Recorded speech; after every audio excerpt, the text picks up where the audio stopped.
Okay, we're going to read chapter 14 of Because of the Rabbit, but let's talk about 12 and 13. Let's see, 12 was when Owen went with Emma to take the picture of her in the kayak. And then they kind of talked about how it's still hard at school for her, and she picked up a rock, and he picked up one too. And Owen's rock said rabbit magic, and she was going to put, I think, hope on hers.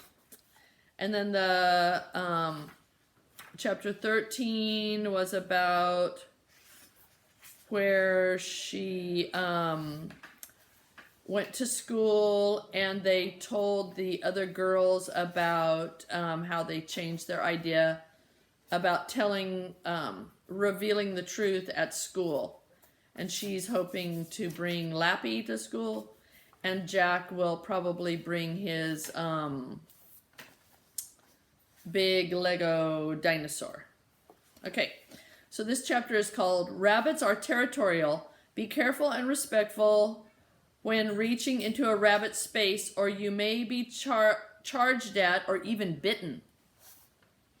For the first time since school started, I was excited for lunch. I had a place to go, a seat waiting for me at a table with other 5th grade girls. It'd only be for today since I was just a substitute for Nora, but maybe I could be a regular on Nora's book club day. When I reached the table, all the chairs were full except one with a spiral notebook that said Elise across the top. As Elise moved the book for me, I felt like I was floating inside. Hi, I grinned and sat down. They all looked nice. Everyone said their names, but I was concentrating so hard on looking friendly that when they were done, I didn't remember a single one except Leah, Iris, and Elise. Emma has never been to school before, Iris said. She was homeschooled. I sighed. Did that have to be the first thing the other girls knew about me? So what do you like about public school? A black-haired girl asked. Parts of it are fun, I said, but it's too long. They all laughed. You can say that again, a black-haired girl said. I'm ready for another vacation. I gave her a real smile. It felt good that I had made them laugh, even if it had been on accident.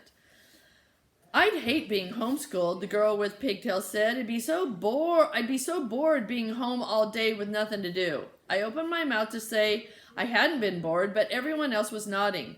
When they got to know me better, it'd be easier to tell them the truth.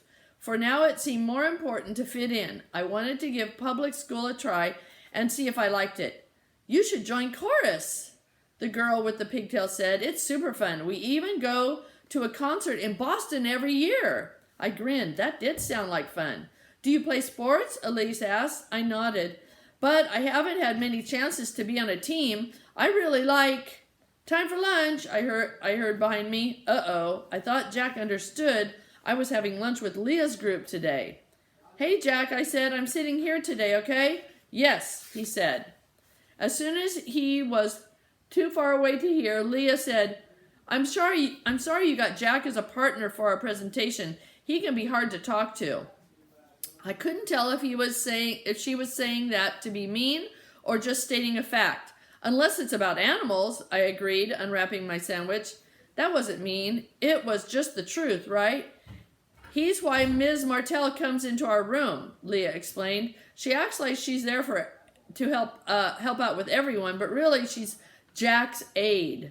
When he was little, he used to throw tantrums, remember? She raised her eyebrows to the other girls. Wild tantrums, Elise agreed. And be careful that what you tell him. He doesn't always get that some things are private. Iris groaned. Remember last year, Akira? The black-haired girl rolled her eyes. He told Mrs. Keller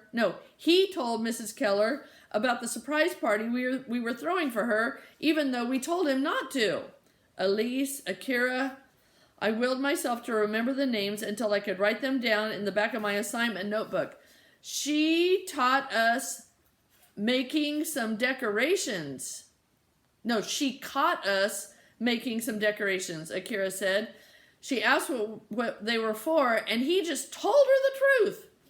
I'm glad he's not in my class this year, Elise says. I tried to concentrate on my sandwich, but I was squirming inside. I didn't feel good talking about Jack, even if everything they said sounded true. I felt lucky the other girls didn't know the mistakes I'd made when I was younger, too. Like the time I locked my whole family out of our house and it was snowing. We had to wait in the barn until the locksmith came. Or the time I accidentally ate dog biscuits because they were in a plain plastic bag and looked like crackers. Friends can tease you over dumb things like that, and it's funny, but if you're not friends, it hurts. Maybe if these girls knew those things about me and a bunch more, they wouldn't want to be my friends either. I wished I hadn't rolled my eyes about Jack with Leah. Leah took a bite of her sandwich. Ugh, I told my mom to ask for no pickles. I don't know why she can't remember that I don't like them. She smiled at me. Oh no. I fought to keep smiling as Leah plucked pickles out of her sandwich and put them on her napkin. You can have them, Emma. I wanted to say thanks because it was a friendly thing that she was sharing something with me, but that's okay, really. It's no problem, she said. I don't like them. 6 pickle slices. Oh, yum, I said, trying to sound excited as she slid the napkin to me. Would anyone else like some? I don't want to hog them. I don't like pickles, Iris said. No thanks, Akira said. Leah was still smiling at me, so I took a nibble off the edge of the first pickle. I wanted to make a horrible face, but I forced myself to nod. I took another tiny bite and moved the pickle piece way over to the side of my mouth, away from my tongue. I think my family is going to the movies on Saturday, Iris said. If we do go, do you want to come, Leah? Leah sighed. I wish, but we're going to New Hampshire to see my grandparents. It's so boring. It's a really long ride, and then we just sit in their living room and talk. Or actually, mostly I listen to the adults talk. I just nod and say, every now and then. The girls all laughed, but it was still hard for me to talk about grandparents, especially with kids who still had theirs. So does anyone have pets? I asked. I have a gray tiger cat, said Akira. The girl with the pigtails laughed. Tell Emma his name. I named him when I was little, Martha, Akira protested, laughing. Elise, Akira, Martha. What is it? I took a bite of my sandwich to take the pickle taste away. Akira shrugged. Ketchup. The other girls were laughing, so it seemed okay to laugh too. That's funny, I said.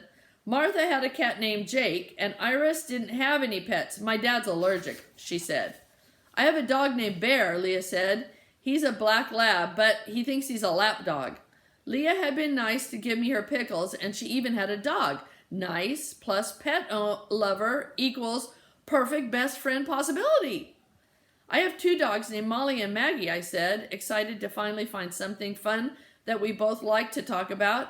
And we just got a rabbit named Lappy. Wow, I love rabbits, Leah said. I've always wanted one, but my parents think Bear would scare a rabbit. Lappy actually bosses our dogs around, I said, grinning. When he gets racing and hopping, it freaks them out. Lappy. Lappy sounds like he has to go to the bathroom, Iris said. If you got another rabbit, you could call him La Poop. The girls all laughed. I smiled like I found it funny, too. The name was special to me, though, and definitely not a joke. It's a family name, I said. And then to change the subject, I added, my dad and I found him. What do you mean, you found him? Akira asked. I took another nibble of pickle. I was hoping my tongue would get numb to the taste, but it was just as awful as the first bite. He was a stray, I explained. My dad's the game warden, and he got a call saying a rabbit was stuck in a lady's fence. I went with him, and when we got there, it was a pet bunny and not a wild one. I would love to rescue animals, Akira said. How did you know the bunny was a pet? We only have New England cottontails and snowshoe hares in Maine, I explained. I knew just by looking that he wasn't either of those. Lappy is honey-colored with a brown nose. This was going really well. I felt like I finally had broken through the friendship wall and was making progress. You're lucky he wasn't a girl, Akira said. My friend got a pet rabbit and it had babies, so they had 6 rabbits instead of 1. I nodded, though it did sound like fun to have baby bunnies at our house. My dad checked. He's definitely a boy. Bunnies are cute, but they don't do much, Martha said. They just sit and stare at you. I didn't think that at all. Of course, Lappy wasn't like Molly and Maggie. They liked to play and would sit on the couch with us. Lappy is a quiet kind of fun, but I love to watch him pull down his ears with his paws to groom them, and it's so cute when he flops to his side or races around the room. And he liked me. I could tell every time he chinned me or rose up on his hind legs to see what I was doing, or if I brought him a treat.